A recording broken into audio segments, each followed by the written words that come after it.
আচ্ছা, এই এক্স কোণের মান কত? চলুন আমরা একদম সহজ উপায়ে করে ফেলি। এখানে মোট দুইটি ত্রিভুজ রয়েছে, একটি হচ্ছে এ বি সি, আরেকটা হচ্ছে ডি বি সি।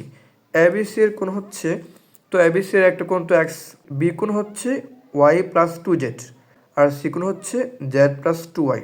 অপরদিকে এই ডিবিসি ত্রিভুজের তিনটি কোণ, একটি হলো 120 ডিগ্রি, অপর দুইটি কোণ হচ্ছে এ টু জেড হচ্ছে এই ডিবিসি ত্রিভুজের একটি কোণ, আর এদিকে হচ্ছে টু ওয়াই হচ্ছে ডিবিসি ত্রিভুজের একটি কোণ। ঠিক আছে, এবার আমরা জানি যে কোনো ত্রিভুজের তিন কোণের সমষ্টি 180 ডিগ্রি।